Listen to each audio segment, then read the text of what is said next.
Welcome to Sapphire One. This is the introduction to General Ledger Journal creation within the Sapphire One accounts mode. In the Sapphire One, we select our accounts mode from the toolbar. We go to the General Ledger and we're presented with the data entry drop down under General Ledger, and we're presented with the data entry journal. By double clicking on the journal, it will bring up a General Ledger journal, blank journal, and from here we can go and create a journal. Now if I choose to, I can give it a folio number, I can give it a journal number, which will be automatically sequentially created. I can create a date, so I could say for example, I want to create that date in November. Just jump here forward, oops, back month. There we go. So we'll say Remembrance Day, and well, that's in the future obviously. We can go and select a memo field, so we can go and select a date and time for a memo field, and then we can go and select a particular General Ledger account. Now by hitting the plus in the bottom right hand corner, that will allow us to add a line. Now here I can use the @ symbol, and I can go and select the particular General Ledger account I want, and I'll put a $100 amount to the debit. In this case it's defaulted to a tax code of S. So there's a default code set in the General Ledger which we can go and activate if we want.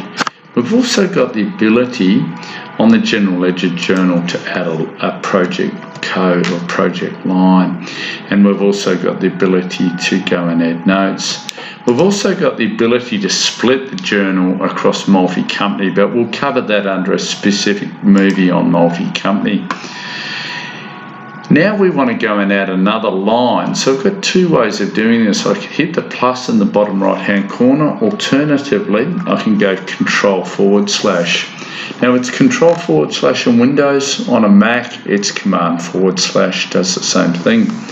In this case, I won't use the @ this time. I'll use the question mark, and I'll go Tab, and it brings me up a full General Ledger inquiry screen.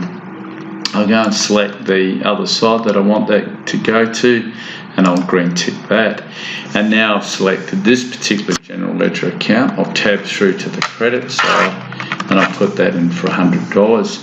And I can also have that go to that particular project, the same project if I wanted. In this case, I've got it going to project 1. And I've also got the ability to come down here to a custom screen, and I can add notations on each General Ledger journal line. So I've got the ability to have free-form notations on each line. So if I select that particular line, I can have notations here. So here I could type in here and go ABC, or here I can go and do alternative notes if I wanted to. So I've got the ability to go and add. Now each one of these can be renamed to suit whatever particular requirements you want, but all these fields can be used on the General Ledger data entry screen. Then we've also got actions, documents, and workflow. Those will be covered in the separate movies on actions, documents, and workflow.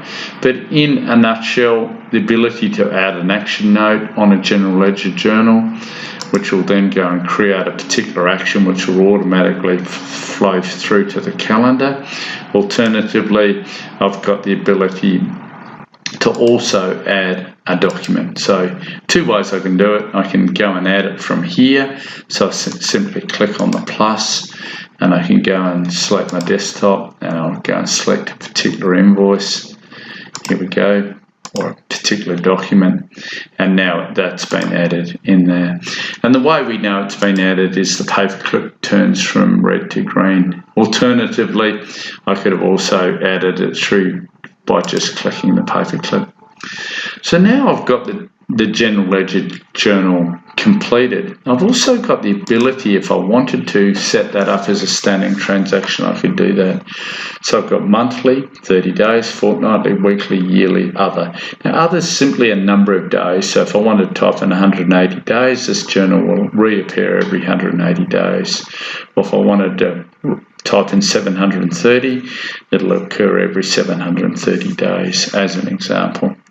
I've also got the ability to set a start date, so I can set a start date for that particular journal, and I can also set a stop date, so I could say I want that stop date to be in sometime in the future, so we can go and set the stop date automatically. So what will happen is that every time we run month end, the standing transaction will automatically recreate this particular general ledger journal. We've also got the ability with the journal to set it as no reversal, reverse current period, or reverse the next period. Now, I'm presented with a green tick until that journal balances. So if we go and make that 0 now, the green tick will not appear. So once I have any transaction type, in this case it's a general ledger journal, but once that's balanced, it will present me with a green tick on the toolbar. We can hit the enter key on the keyboard, and that will automatically save it as well. So two ways I can drive this. I can use the mouse and simply click on the green tick, or I could have used my enter key on my keyboard, and I could have save that particular general ledger journal. Now, here's my general ledger journal. It's been entered in the system. I can go to, now I can come down to transactions. I can go back into that general ledger journal. And if I wish, I can modify that particular journal. So I might want to go and add an additional notation or link it to a different project. So I want to link that to project 10 rather than project 1. I could go and change that. Or I could change any part of the journal up until the point that I post the journal. Now in this case I'm going to close out of here, and we have separate movies on posting transactions, but in this case I will post the transaction. So I'm going to go and post that transaction now, and that'll convert it from being in a mode that we can do data entry and modify the particular transaction if, once again, we're set where our user permissions allow us to do that. If we go back into a transaction inquiry now, this particular journal will have posted, and so I can go and see that it's posted. Now, I've got a retention on the particular project line, so it's gone and thrown that out of balance because of the project that I've used, so I would need to go and balance that up. We're going to that particular general ledger journal. What I did was I removed the project lines from that journal before I posted it, because I had retention set up and didn't want to link that to those particular projects. So I can modify the journal as many times as I like, but now that you can see it was created at a particular time, then it was modified, and then it was posted. So I have a log file within that particular journal of the post transactions. So that's an introduction to the general ledger journal entry.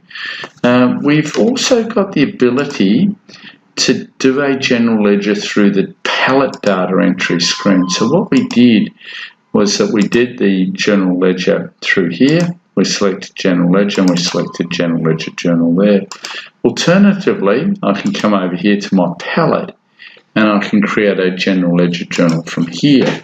So two distinct ways that we can get to the data entry screen of a journal. So let's go and enter a particular journal now, and we gave it a new folio number. We go and add the line. So let's add that to that particular account, and we'll put that for $1,000 this time. And then we'll add it to the other general ledger account, being the one that we used earlier.